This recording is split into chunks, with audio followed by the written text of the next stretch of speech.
প্রিয় শিক্ষার্থী, কেমন আছো সবাই? তোমাদের সবার সামনে আমি হাজির হলাম আসাদুজ্জামান মিরন, নবম দশম শ্রেণীর সেট এবং ফাংশন এই দ্বিতীয় অধ্যায়টি নিয়ে কথা বলার জন্য। এই অধ্যায়ে আজকে আমরা যেটা আলোচনা করব, সেট ফাংশনের একেবারে একেবারে বেসিক জিনিস, যে বিষয়টা অবশ্যই তোমার জানতে হবে। তুমি না জানলে ভবিষ্যতে এই অধ্যায়ের অঙ্কগুলা, মেইন অঙ্কগুলা বা বোর্ড কোশ্চেনগুলো যখন তুমি সলভ করতে যাবা, তুমি অবশ্যই এখানে আটকে যেতে পারো। তো আমরা শুরু করি। তো সেট ব্যাপারটা কি? সেট ব্যাপারটা হচ্ছে বাস্তব বা চিন্তা জগতের সুসংজ্ঞায়িত বস্তুর সমাবেশ বা সংগ্রহকে সেট বলে। তো সেটকে আসলে ম্যাথমেটিক্যালি কিভাবে প্রকাশ করা হয়? সেটকে প্রকাশ করা হয় বড় হাতের ইংরেজি বর্ণমালার যে কোনো বড় হাতের অক্ষর দিয়ে। এটা অবশ্যই ছোট হাতের অক্ষর হইতে পারবে না। বড় হাতের অক্ষর কি? এ থেকে শুরু করে জেড পর্যন্ত যে কোনো একটা অক্ষর দিয়ে প্রকাশ করতে পারে। আমরা বলতে পারি যেমন এ ইকুয়ালস টু সেকেন্ড ব্র্যাকেট দিয়ে আমরা লিখলাম কথার কথা ছোট হাতের এ বা ছোট হাতের বি, 1 2 হইতে পারে। হ্যাঁ, রহিম করিম হইতে পারে, এখানে রহিম করিম হইতে পারে। তারপর মনে করো যে ইচ্ছা মতো যা ইচ্ছা তাই হইতে পারে, কিন্তু অবশ্যই এটা বড় হাতের বর্ণমালার যেটা সেটা অবশ্যই হইতে পারবে না বর্ণমালা। তো এখানে আমরা এই সেটটা কি দেখতে পাচ্ছি? এই যে এ ইকুয়ালস টু লিখছি, এটা হচ্ছে সেট। এই সেটটার নাম হচ্ছে এ, এবং এই সেটের এই সেকেন্ড ব্র্যাকেটের মধ্যে যে উপাদানগুলো আমরা দেখতে পাচ্ছি এটা হচ্ছে এ সেটের উপাদান। এই উপাদানগুলোকে ইংরেজিতে এলিমেন্টস বলা হয়। তো সেট প্রকাশের পদ্ধতি এটা খুবই ইম্পর্টেন্ট একটা ব্যাপার। তোমাদের এই অধ্যায় থেকে যেই কোশ্চেনগুলো আসে তার মধ্যে তালিকা পদ্ধতিতে বা সেট গঠন পদ্ধতিতে এখান থেকে প্রতি বছরই প্রায় কোশ্চেন থাকে। তো সেট গঠন পদ্ধতি আমাদের অবশ্যই ভালো করে জানতে হবে। সেট গঠন পদ্ধতি কি? সেট গঠন পদ্ধতি আসলে সেট সাধারণত প্রকাশ করা হয় দুই ভাবে। সেটকে সাধারণত দুই ভাবেই প্রকাশ করা হয়। একটা হচ্ছে তালিকা পদ্ধতি এবং আরেকটা হচ্ছে সেট গঠন পদ্ধতি। তো অনেক সময় পরীক্ষায় আমাদের দেখা গেছে যে তালিকা পদ্ধতিতে থাকে, সেট গঠন পদ্ধতিতে করতে বলে। আবার অনেক সময় সেট গঠন পদ্ধতিতে থাকে, তালিকা পদ্ধতিতে করতে বলে। তো তালিকা পদ্ধতি কি? এই পদ্ধতি সেটের সকল উপাদান সুনির্দিষ্টভাবে উল্লেখ করে দ্বিতীয় বন্ধনী মধ্যে আবদ্ধ করা হয়। অর্থাৎ এই যে আমি মাত্র একটু আগেই যে উদাহরণটা দিচ্ছিলাম, এ ইকুয়ালস টু সেকেন্ড ব্র্যাকেটের মধ্যে A B 1 2 Rahim Karim something, এই টাইপের যে উদাহরণটা আমরা দেখতে পাচ্ছি, এটাকে বলা হয় তালিকা পদ্ধতি। তালিকা পদ্ধতিতে সেটের ভিতরে যে উপাদানগুলো দেখতে পাচ্ছ, এই সমস্ত উপাদানগুলাই এর মধ্যে উল্লেখ থাকবে। আর সেট গঠন পদ্ধতি কোনটা? সেট গঠন পদ্ধতি ধরো এই সেটটাকে আমরা চিন্তা করি, এই সেটটার এই এ থেকে শুরু করে যে রহিম করিম পর্যন্ত এই সমস্ত উপাদানগুলো নির্দিষ্ট করে উল্লেখ করা থাকবে না। এটাকে বিভিন্ন ধরনের শর্ত সাপেক্ষে তোমাকে উল্লেখ থাকবে। যেমন আমরা বলতে পারি এখানে যে দেখো, এই যে এখানে যেমন দেখো এ ইকুয়ালস টু এক্স যেন এক্স স্বাভাবিক বিজোড় সংখ্যা, এখানে বলে দিছে এটা স্বাভাবিক বিজোড় সংখ্যা হবে। অর্থাৎ বিজোড় সংখ্যাটা যে কত এটা কিন্তু বলতেছে না, বা বিজোড় সংখ্যা কি কি এখানে কিন্তু প্রত্যেকটা বিজোড় সংখ্যা উল্লেখ করে না। আবার এখানে বলছে বি ইকুয়ালস টু এক্স যেন এক্স, অর্থাৎ এক্স এর যে মানটা, এই মানটা হবে নবম শ্রেণীর প্রথম 5 জন শিক্ষার্থী। কিন্তু এখানে কিন্তু নির্দিষ্ট করে বলে না যে প্রথম 5 জন শিক্ষার্থী রহিম করিম জব্বার আবুল, এদের নাম কিন্তু বলে নাই, বলছে প্রথম 5 জন শিক্ষার্থী। তো তালিকা পদ্ধতি যেখানে নির্দিষ্টভাবে তোমাকে বলে দিবে যে এই সেটটার নাম অমক আর তার উপাদান তমক। আর সেট গঠন পদ্ধতি যেটা, সেটা তোমাকে কিছু ক্লু দিয়ে দিবে, বলবে যে এই যে আমরা দেখতেই পারলাম যে কিছু স্বাভাবিক সংখ্যা, কিছু বিজোড় সংখ্যা, বা এত থেকে এত এর মধ্যে যত বড় সংখ্যা বা ছোট সংখ্যা আছে, এইগুলা ম্যাথ করতে গেলে তোমরা এইগুলো ডিটেলস পাবা। এখন এইগুলা এত বেশি আলোচনা না করলেও হবে। তো নেক্সট আমরা চলে আসি বিভিন্ন প্রকার সেট। সেট আসলে বিভিন্ন প্রকার হয়, তার মধ্যে সসীম সেট। সসীম সেট কি? যে সেটের উপাদান সংখ্যা গণনা করে নির্ধারণ করা যায়। গণনা করে কি ধরনের উপাদান সংখ্যা নির্ধারণ করা যায় আমরা একটু আগের উদাহরণই দেখতে পারলাম। যেমন এ ইকুয়ালস টু আমি লিখলাম 1 2 3, তুমি গুনতে পারতেছো এখানে 3টা উপাদান আছে, এটাই সসীম সেট। অসীম সেট কি? যেটা তুমি গুনতে পারবে না, গুনে শেষ করতে পারবে না, আনলিমিটেড থাকবে, ডট ডট ডট দিয়ে এটা প্রচুর অনেক অনেক অনেক টাইপের দেখাবে আর কি। অনেক সংখ্যা থাকবে, অনেক উপাদান থাকবে, তুমি গুনতে পারবে না। ফাঁকা সেট কি? খুবই ইম্পর্টেন্ট একটা ব্যাপার। কোনো একটা সেটের, ধরো এখানে আমি লিখলাম a ইকুয়ালস টু 1 2 3, এই সেটের উপাদানগুলো 1 2 3। এখন এই সেটের যদি কোনো উপাদান না থাকে, সেক্ষেত্রে আমরা লিখবো ফাঁকা সেট। অর্থাৎ যে সেটের কোনো উপাদান নেই তাকেই বলা হয় ফাঁকা সেট। আবার এই ফাঁকা সেটকে দুই ভাবে প্রকাশ করা যায়। এই যে সিম্বলটা দেখতে পাচ্ছ, তো এটা দিয়েও তুমি করতে পারো, মানে ফাঁকা সেট প্রুফ করতে পারবা, অথবা এভাবে সেকেন্ড ব্র্যাকেট দিয়ে, দুই সাইডে সেকেন্ড ব্র্যাকেট দিয়ে ভিতরে কোনো উপাদান না থাকলে সেটাও ফাঁকা সেটের অন্তর্গত। ভেন চিত্র খুবই চমৎকার একটা ব্যাপার। জন ভেন 1834 থেকে 1883 চিত্রের সাহায্যে সেট প্রকাশ করার রীতি প্রবর্তন করেন। অর্থাৎ সহজ ভাষায় বলতে গেলে জন ভেন যেটা করেন, তিনি চিত্রের মাধ্যমে তোমার সেটটা প্রকাশ করার একটা ওয়ে উনি তৈরি করেন। যেমন কথার কথা এই যে আমরা এখানে দুইটা বৃত্ত করছি, দুইটা বৃত্ত। তো প্রথম বৃত্তর বলতে আমরা বোঝাচ্ছি এটা বাংলা, বাংলা সাবজেক্ট। তো বাংলায় পাশ করছে কথার কথা 50 জন। তো এই বৃত্ত সেকেন্ড যেটা আছে, এটা ধরো এটা ইংলিশ।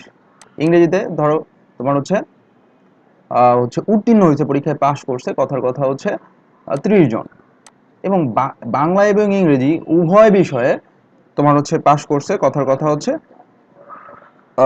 তোমার হচ্ছে 30 জন। তো এই যে দেখো, এই যে চিত্রের মাধ্যমে যেটা প্রকাশ করলাম যে বাংলায় 50 জন, ইংরেজিতে 30 জন, এবং উভয় বিষয়ে বাংলা ইংরেজি উভয় বিষয়ে 30 জন পাশ করছে। এই চিত্রের মাধ্যমে প্রকাশ করছেন সর্বপ্রথম হচ্ছে জন ভেন। আর এই চিত্রের মাধ্যমে প্রকাশ করাকেই বলা হচ্ছে ভেন চিত্র। এখন আমরা জানবো হচ্ছে উপসেট। উপসেট ব্যাপারটা কি? যখন একটা সেট আমরা এখানে বললাম যে এ ইকুয়ালস টু হচ্ছে 1 2 3, এখন এটা হচ্ছে মূল সেট। কোন সেট থেকে যতগুলো সেট গঠন করা যায় তাদের প্রত্যেকটিকে ওই সেটের উপসেট বলে, অর্থাৎ এ থেকে এ সেটের উপাদান হচ্ছে 1 2 3। এখন এই এ সেট থেকে যতগুলো সেট আবার নতুন করে তৈরি করা যায়, যতগুলো সেট নতুন করা বলতে যেমন 1 নিজে একটা সেট, তারপর হচ্ছে এখানে 2 একটা সেট, হ্যাঁ, তারপর হচ্ছে এখানে 1 2 একটা সেট, তারপরে যে এখানে 3 একটা সেট। তো এইভাবে এই মূল সেট থেকে ভেঙে যতগুলো সেট নতুন তৈরি করা যায় সেটাই হচ্ছে উপসেট। প্রকৃত উপসেট কি? প্রকৃত উপসেট হচ্ছে, ধরো কথার কথা এ হচ্ছে একটা সেট। এখন এ সেট থেকে আমরা পরবর্তী যে একটা সেট করলাম সেই সেটটার নাম দিলাম হচ্ছে বি। বি সমান আমরা লিখলাম হচ্ছে এ সেটের উপাদান ছিল কি 1 2 3। এখন উপসেট তৈরি করতে গেলে সাধারণত আমরা জানি যে এই এ সেটকে ভেঙে ভেঙে তৈরি করতে হয়, কিন্তু প্রকৃত উপসেট হচ্ছে এই এ সেটের উপাদান আছে 3টা। এখন ধরো প্রকৃত উপসেটে আমি লিখলাম হচ্ছে 1 2, সেখানে আসলে এই 3টা উপাদানই থাকতে পারবে না প্রকৃত উপসেটে। এই মূল উপসেটে মূল সেটে যে উপাদানগুলো থাকে প্রকৃত উপসেটে এই সবগুলো উপাদান থাকবে না, অবশ্যই যে কোনো একটা উপাদান কম থাকবে। সেটের সমতা কি? বা দুইটা সেটের উপাদানই যদি সেম হয় সেটাই হচ্ছে সেটের সমতা। সেটের অন্তর কি? কোনো সেট থেকে অন্য একটি সেট বাদ দিলে যে সেট গঠন করা হয় সেটাই হচ্ছে সেটের অন্তর। সার্বিক সেট কি জিনিস? সার্বিক সেটকে বলা হয় হচ্ছে ইউনিভার্সাল সেট। এটা বড় হাতের হচ্ছে ইউ দ্বারা প্রকাশ করা হয়। সার্বিক সেটকে বড় হাতের ইউ দ্বারা হচ্ছে প্রকাশ করা হয় এবং এটার ইংরেজি নাম হচ্ছে ইউনিভার্সাল সেট বা সার্বজনীন সেট। একটা সেটে যত উপাদান থাকে, একটা সেটে ধরো সেট আছে, একটা সেট আছে কথার কথা এ বি সি, 3টা সেট। এখন এই 3টা সেটের সমস্ত উপাদান কম্বাইন করে যে সেটটা হয় সেটাই হচ্ছে ইউনিভার্সাল সেট। আশা করি সবাই বুঝতে পারছো। আর এখানে অবশ্যই একটা জিনিস মনে রাখবা যে ইউনিভার্সাল সেটকে কিন্তু বড় হাতের ইউ দ্বারা প্রকাশ করা হয়, অবশ্যই বড় হাতের ইউ দ্বারা। তারপরে আমরা চলে আসি পূরক সেট। পূরক সেট কি জিনিস? পূরক সেট হচ্ছে, পূরক মানে নর্মালি তুমি বলতে পারো এটা ওয়ান কাইন্ড অফ বিয়োগ টাইপের আর কি। এটার অনেকগুলো নাম থাকে। পূরকের সাথে ধরা হয়েছে এ হচ্ছে পূরক সেট। পূরককে এভাবে বার দিয়ে প্রকাশ করা হয়, অথবা এখানে ছোট করে হচ্ছে সি দ্বারা প্রকাশ করা হয়, সি ফর কমপ্লিমেন্ট। কমপ্লিমেন্ট দিয়েও প্রকাশ করা হয়, অথবা হচ্ছে তোমার পূরক দিয়েও তুমি বলতে পারো, পূরকও বলতে পারো, সব কারেক্ট। তো ইউনিভার্সাল সেট অর্থাৎ সার্বজনীন সেট থেকে যখন হচ্ছে কোন একটা সেট বিয়োগ করা হয় সেটাই তখন পূরক সেট। সোজা বাংলায় বলতে গেলে কথার কথা হচ্ছে এখানে আমাদের বললো হচ্ছে এ কমপ্লিমেন্ট বললো, এখন এটা হচ্ছে একটা পূরক সেট। এটাকে কিভাবে করতে হবে? সলভ করার সময় ইউনিভার্সাল সেট থেকে আমাদের হচ্ছে এটা বিয়োগ করতে হবে এ সেটটা, ব্যাস, এটা হয়ে গেল আমাদের পূরক সেট। এখন আমরা যেটা দেখবো সেটা হচ্ছে সংযোগ সেট। সংযোগ সেটকে সাধারণত এটাও ইউ দ্বারা প্রকাশ করা হয়, তবে এটার বড় হাতের ইউ এর মতো না। এর উপরে যেই জায়গাটা দেখতে পাচ্ছ এখানে কোনো দাগ দেয়া থাকবে না, অর্থাৎ আমরা ইউ এর উপরে, এই যে তোমরা এই চিত্রটা দেখতে পাচ্ছ, ইউ এর উপরে যেমন একটা আমাদের এখানে দাগ দেয়া থাকে, অর্থাৎ তোমার বলতে পারো যে একটা দাগের মতোই থাকে আর কি এখানে লম্বা। এই দাগটা থাকবে না ইউনিভার্সাল সেট, এটা ইউনিভার্সাল সেটের মতো এটা থাকবে না, কিন্তু ইউ এর মতোই থাকবে। সংযোগ সেট এটা কি করবে? দুইটা সেটের মধ্যে ধরো কথার কথা হচ্ছে এ সেট, এটার নাম হচ্ছে ইউনিয়ন, অর্থাৎ সংযোগ set A union B set যখন তুমি তৈরি করবা, অর্থাৎ এ সেট এবং বি সেটের সকল উপাদান কমন আনকমন সকল উপাদান হচ্ছে চলে আসবে। সেট সেট কি জিনিস? দুই বা ততোধিক সেটের সাধারণ উপাদান দিয়ে গঠিত সেটকে হচ্ছে সেট সেট বলে। মানে এ এবং বি, কথার কথা হচ্ছে আমরা এই ইউনিয়ন সেটের পুরা উল্টাটাই হচ্ছে সেট সেট, অর্থাৎ এটাকে ইংরেজিতে বলা হয় ইন্টারসেকশন। তো এ ইন্টারসেকশন হচ্ছে বি। এখানে কি হবে? এখানে এ এবং বি সেটের মধ্যে শুধুমাত্র কমন উপাদানগুলো আসবে, আনকমন কোনো কিছুই আসবে না, শুধুমাত্র দুই সেটের মধ্যে মিল আছে সেই উপাদানগুলাই শুধু আসবে। তারপর চলে আসি নিচ্ছেদ সেট সম্পর্কে। নিচ্ছেদ সেট কি?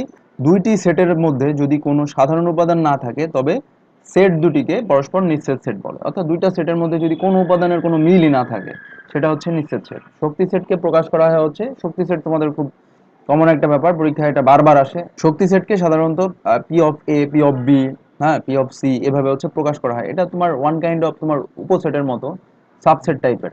হ্যাঁ, ক্রোমোজোর কি? ক্রোমোজোর হচ্ছে এক জোড়া উপাদানের মধ্যে কোনটি প্রথমে অবস্থান করবে আর কোনটি দ্বিতীয়তে অবস্থান করবে তা নির্দিষ্ট করে জোড়া আকারে প্রকাশকে ক্রোমোজোর বলে। অর্থাৎ দুইটা সেটের উপাদান আছে, কথার কথা, এই দুইটা উপাদানের মধ্যে কে আগে বসবে কে পরে বসবে এটা হচ্ছে নির্দিষ্ট করে জোড়া আকারে প্রকাশ করাই হচ্ছে ক্রোমোজোর। কার্তেশীয় যুগনজ, এটা হচ্ছে আরো বেশি ইম্পর্টেন্ট, অনেক বেশি ইম্পর্টেন্ট, প্রচুর ইম্পর্টেন্ট। এটা পরীক্ষায় প্রতিবারই আসে বলতে গেলে।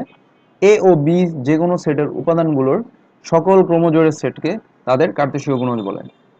আশা করি এই বেসিক বিষয়গুলো সবাই অনেক বুঝতে পারছো, এবং আমাদের এই ভিডিওটা যদি ভালো লাগে তাহলে অবশ্যই লাইক করবা, আর যদি খারাপ লাগে অবশ্যই ডিসলাইক দিবা। আর যদি কোনো কথা থাকে কমেন্টে জানাবা। এ ধরনের তোমাদের নেক্সট ভিডিওতে প্রত্যেকটা বিস্তারিত অঙ্ক তোমাদের হচ্ছে সলভ করে দেওয়া হবে।